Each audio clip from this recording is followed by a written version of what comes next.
Hi guys, it's Tammy from Shrinking Violet DS, and today is Wednesday, August something? 13, maybe? I think? Not sure. 16? Something like that. Anyway, sorry, I never know the date and I always forget to look it up before I get on here. Let me give you my stats. I had traditional duodenal switch surgery on March 9 of 2017. I started my pre-op diet on February 19th of 2017 at 260 pounds. I had my traditional duodenal switch on March 9, 2017 at 248 pounds. And today I weigh 125 pounds. I also had full body plastics from shoulders to knees, basically, on January 22nd of 2019. My duodenal switch was done at Mexicali Bariatric Clinic in Mexicali, Mexico, and my plastics were done by Dr. Francisco Salceda in Monterrey, Mexico. And I've been MIA for the last couple of weeks. Things got busy, and I just didn't have much of an update to give. As you can tell, 125, that's where I've been. That's just where I stay, between 120 and 125. One of the other reasons I didn't update was because my audio had been so bad on my last few videos, and it's something to do with my iPhone. I have an iPhone X, and it's just the audio is terrible. I have a hard time hearing people when they call me, and people have a hard time hearing me when I do videos, and so it's just not great audio with this phone. I've had a couple people DM me or leave messages and say, oh, you need to turn off your car or turn off your air conditioning or whatever when you're videoing because we can't hear you. My car's not on, and I never have the air on because the car's not on. And so I'm sitting in a completely quiet car with all the windows up and everything, and it was still terrible. So I bought a microphone, and I am using that in my iPhone now. And so hopefully that will help to mitigate the bad sound quality that my iPhone has. We'll see. What else? Just maintaining, not gaining, not losing, which is fine with me. I'm happy to maintain, happy not to gain. I do worry about that, with being so far out from surgery now, because I'm, March, April, May, June, July, August. So I'm 2 years and 5 months post DS, and I'm 8 months post plastics. And so I'm always a little concerned about regain. It's, a common topic in the community, and fortunately I have not had to deal with that yet so far. I do really watch what I eat. I don't count calories, and I don't track my food anymore, but I try to make smart decisions as far as carbs and sugar. I eat a lot more carbs than I did when I was losing, and I need to if I'm going to maintain. But I still will not eat gratuitous carbs. And so if I get a burger, I'll take 1 or 2 bites with it just normal, and then I take off the top bun.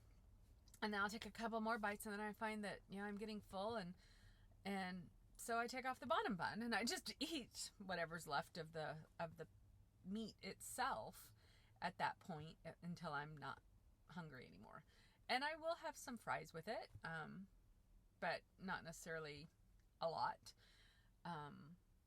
If I have a burrito, I tend to unwrap it, tear off as much of the excess tortilla as I can without having the stuff spill out, and then rewrap it in the smaller amount. So it's not like I'm counting every carb and not going to sushi. I still go to sushi. In fact, I'm headed there after this. I'm going to go have lunch and at Tada in Lake Oswego, and I'll order sashimi. for the bulk of what I eat, but I will get 1 or 2 rolls as well, and those will have rice. But it's not like I'm eating mounds and mounds of rice. I would never go to like a Chinese restaurant and order fried rice, or I would never just even eat the steamed rice and put my food on top of it. I just don't do that. I just eat the entree. So, but I will have like a wonton or something like that. I won't order a noodle dish. So it's just kind of a balancing act with the carbs for me.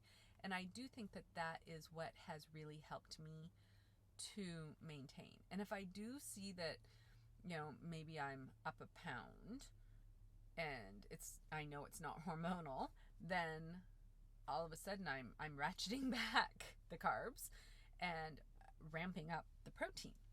And that's working really well. Fingers crossed that it will continue to work for me, because I don't want to go through this again. This is it. I only want to do this once. So, I think that for me, the loss was all in controlling the carbs and tracking every carb and, not eating any carb that was not an incidental carb. And then maintenance is allowing more carbs, maybe not tracking them, but still making the conscious decision not to eat gratuitous carbs, if that makes sense.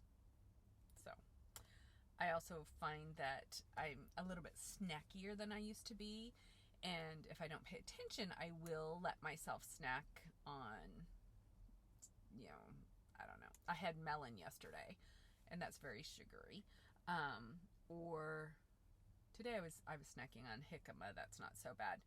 But if I want to reach for maybe potato chips or something, then I've been trying to instead make myself drink a protein shake first. Because I often find that when I feel snacky, those tend to be the days where I have been low in my protein intake, or lower in my protein intake. And I still have at least 90 grams of protein a day. That is just my minimum, no matter what. I still start out my day with my coffee and protein and heavy whipping cream. And then I try to have at least 1 more protein shake during the day. That turns into 2 more if I'm snacky. And then I try to make up, so my protein shakes are the Premier Protein. They're 30 grams of protein per shake. So I'm getting at least 60 grams in that, and then I make up the rest in food. So the protein has been important to my snack prevention, I think. And also staying away from food TV. I love watching cooking shows and baking shows and things like that, but they make me hungry. So I try to limit that a little bit, or else I watch them as I'm drinking a protein shake just to kind of hold everything at bay, stay back. And that helps. The Great British Bake Off is starting again next week, I think. I stream mine straight from the UK, so I don't have to wait for it to come here 9 months later. So I'll definitely be watching that. That one doesn't make me so hungry, though, for some reason. I don't know why. Maybe because I'm focused more on the competition part than I am on the actual recipe part. But I was planning, doing preliminary planning for our Christmas party the other day that we hosted our home. And I was doing the menu because I do all the cooking and baking for it rather than have it catered. And I was hungry by the time I was done making the menu and looking at different recipes and things like that. So that kind of food TV, watching those kinds of things and researching those kinds of things makes me hungrier than the competitions. I don't know why. But I do love all those baking competitions. I love the American version of the kids baking championship. That one's always fun. And then of course the Great British Bake Off. So anyway, other than that, nothing really going on with weight. My scars from my plastics look really good. I don't have any issues whatsoever with those. I'm not really swelling anymore. Yeah, it's all good. Just kind of buzzing right along. Summer's getting over, as you can see. Maybe it's pretty dreary here in Portland today. It's completely cloud covered, so that kind of sucks, but it's been gorgeous. All right, I hope you all have a lovely rest of your week, and I will talk to you soon. Bye.